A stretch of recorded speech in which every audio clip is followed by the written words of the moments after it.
15 years is a long time. We at Den of Geek can certainly attest to that, as we've seen the industry change and grow, embrace streaming, and pivot toward intellectual property. Yet even as our present stays in a constant state of flux, our fascination with the future remains unwavering. What dreams may come in 15 years, or 30, or 100? It's why we polled our complete staff along with thousands of reader votes to determine the best sci-fi movies of the past 15 years. This 15th anniversary video series is powered by our partners at Plex. Guardians of the Galaxy. Throughout the wildly successful run of the Marvel Cinematic Universe's 27 films, very few directors have been given free rein to execute an especially stylish vision. Along came James Gunn with the first Guardians of the Galaxy movie, a film so vastly different from the rest of the MCU's output that you almost wouldn't believe it was part of the same franchise. Gunn gave fans a genuine old-fashioned space opera, with a kind of lived-in sci-fi aesthetic beloved by fans of the original Star Wars trilogy and Tom Baker-era Doctor Who, with more than a dash of color that wouldn't have felt out of place in Mike Hodges' Flash Gordon. Sure, it's packed to the brim with Marvel Comics characters, locations, and concepts, but before this film, Groot, Rocket, Gamora, Drax, and Star-Lord weren't exactly household names. Well, they sure are now, all thanks to this wonderful slice of sci-fi with nary a superhero in sight. Rogue One, a Star Wars story. In 2012, Disney was bringing Star Wars back to the big screen. The result was 2015's The Force Awakens, a movie that felt like something of a retread of A New Hope at the time, and only glaringly more so by the end of the sequel trilogy. And for its follow-up next trick, Disney once again revisited the A New Hope well, but this time with a prequel film, 2016's Rogue One, the story of the rebel agents who stole the Death Star plans. Billed as a true war movie set in a galaxy far, far away, Rogue One presents a grittier version of this universe than we've ever seen before, where rebel spies can exist along morally gray lines as opposed to the black and white morality of the original trilogy. And while the film drags a little in the middle, the third act wraps things up with a huge battle in space and on land that both recaptures the spirit of classic Star Wars battles and showcases some new sights and sounds. Annihilation. Alex Garland has already solidified his place as one of Hollywood's great sci-fi filmmakers with his directorial debut, Ex Machina. If Ex Machina was built on the age-old story of machines rebelling against their creators, Annihilation went for a completely different sci-fi trope, the scientific expedition gone terribly wrong. The film follows an all-women team of scientists as they journey into the mysterious Area X, a quarantine zone where biology has begun mutating after a meteor crashed into the region. In truth, the movie is vastly different from the novel it's based on, and has more in common with The Color Out of Space by H.P. Lovecraft and the Andrei Tarkovsky film Stalker. Garland's film is imbued with an overwhelming sense of dread as the scientists get closer to the cause of this biological anomaly, where nature has evolved into something almost wholly alien. The movie explores one of the story's central questions: what drives someone to partake in a suicide mission in the first place? The answer, like the film's chilling third act, may very well terrify you. Looper. Rian Johnson established his sci-fi bona fides with Looper, which is fit to bursting with pure love for science fiction and all of its speculative potential. Joe is a contract killer, or looper, for a 2044 Kansas City crime syndicate. Since tracking technology in the future makes disposing of bodies impossible, the 2074 version of the syndicate sends victims back to 2044 for Joe to take care of. It's a simple gig, save for that one catch where the 2074 loopers are sent back to be exterminated by their past selves, effectively closing their loop. The movie sprawls out into unexpected and fascinating directions, incorporating advanced human biology bordering on the supernatural and making room for a superb Emily Blunt performance. The Martian. Ridley Scott was back at the top of his game with this highly believable story of an astronaut stuck on Mars. The film is based on Andy Weir's novel of the same name, and it features Matt Damon as Mark Watney, the astronaut abandoned on the Red Planet when his team assumes he died following a disaster. There's lots of fascinating science here, including explorations into how things would actually work in the atmosphere of Mars, and NASA was consulted in order to get elements of space travel correct. The detail is fascinating, but the resilience of the human spirit is at the heart. It's an old-fashioned story of resourcefulness and bravery, and we are with Watney through all the highs and lows of his quest to survive. Wally. Imagine, if you will, a future techno-capitalist hellscape. The human race bums around the universe on an antique luxury starliner as we cycle through mindless entertainment options until the fake sun goes back down. Welcome to the grim world of PG animated family film Wally. Amid all the future dystopia is the dogged determination of a little robot with a job to do. Simply by clocking in, crushing his trash into cubes, and being himself, Wally makes a compelling case that humanity deserves a second chance. If we can make lovable robots like Wally and his sleek love interest Eve, then we really can't be all that bad, can we? Her. Spike Jonze's fourth feature as a director is a gentle, melancholy, yet incisive look at human relationships in an age of encroaching technology.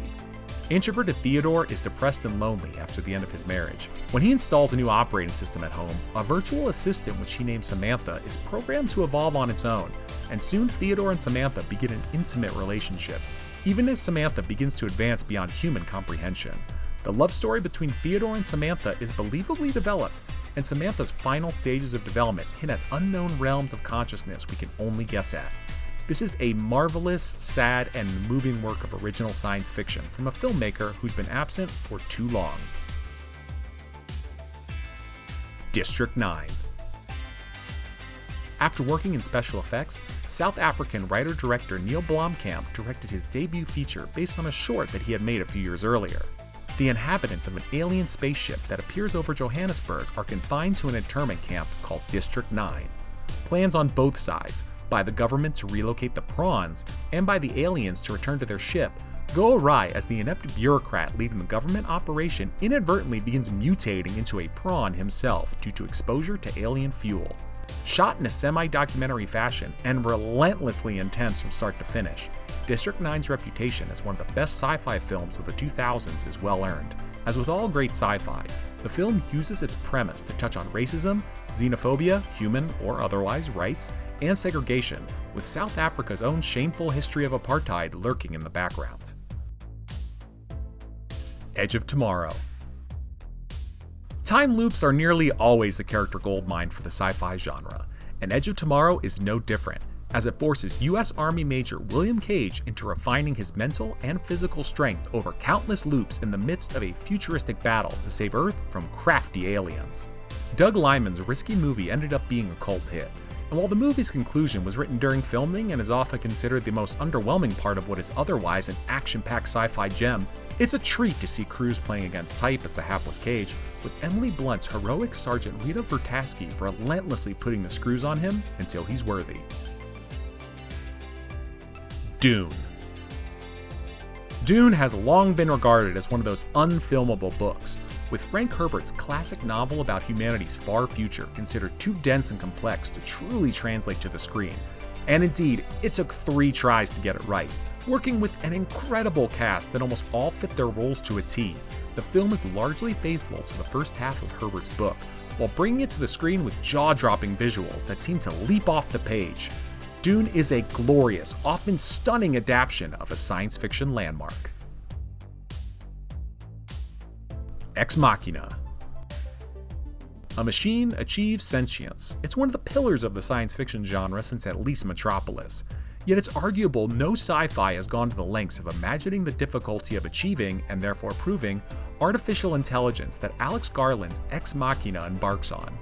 Practically a parlor room drama between a programmer, Domhnall Gleeson, a mad tech bro genius, Oscar Isaac in one of his grooviest roles, and his creation, Ava, Alicia Vikander, this movie strips its elements down to the narrative basics and reaches back to an era where mood and aesthetics outweighed plot or special effects. To be sure, Vikander's Ava is still a technical wonder. She's encased in an Oscar-winning design by Andrew Whitehurst that is both feminine and frightening, but it's her performance that invites true scrutiny and debate, much as Gleeson and Isaac's modern-day Prometheuses argue over the merits of AI. It's in those long conversations and the pregnant pauses between them where the full implications of an AI future is considered, that Ex Machina burrows under the skin and makes you wonder if there is bone or metal beneath. Interstellar. There's a strange haunting quality to Christopher Nolan's space epic that lingers on nearly a decade after its release. As its enigmatic filmmaker, most heartfelt and sentimental movie, Interstellar bends time and gravity itself, and even educated millions about the theory of relativity, in order to talk about the love between fathers and daughters. This is a secular end times myth, which imagines a future where humanity is forced to save itself by adapting to life among the stars, and crafts that idea into an old-fashioned adventure that would make Jules Verne proud. Also, that Hans Zimmer organ score wrapped in religiosity is still one of the best filmic symphonies in this century. Inception.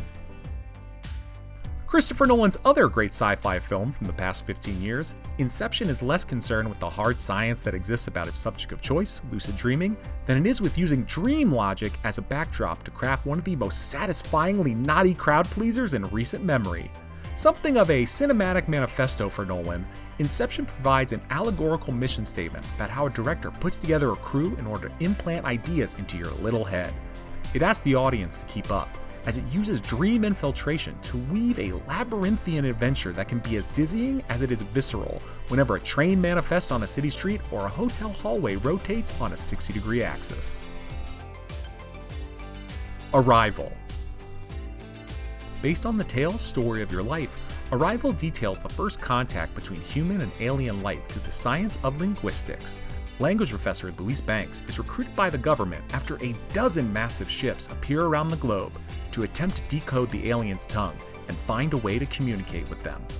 But Banks discovers that the aliens' language unlocks her own mind in ways that she couldn't have foreseen. Director Denis Villeneuve displays his knack for taking cerebral, literary sci-fi and turning it into a compelling, thrilling, and ultimately deeply moving theatrical experience. Arrival adds a few cinematic wrinkles, some action, a world crisis surrounding the appearance of the aliens, but stays true to its mind-bending premise and incredibly profound themes of loss, memory, grief, and life choices. Mad Max: Fury Road. The Mad Max movies are often thought of as action films, and with good reason, but it's also worth noting that they are also a remarkable series of stories set in a fully developed, consistently engaging post-apocalyptic world as imaginative as anything we've seen in films more often referred to as sci-fi, all of which makes the franchise not just one of the great action properties, but also one of cinema's best sci-fi sagas. George Miller's long-awaited fourth film in the cycle, Mad Max: Fury Road, was a triumph in every way and a towering masterpiece in both genres. It expanded both the world and journey of Max, added a relevant, impressive, and multi-dimensional new character in the form of Furiosa, and delivered one stunning sequence after another, right up to its mind-blowing final chase. Do you agree with our list? Did your favorite sci-fi movies make the cut? Let us know in the comments.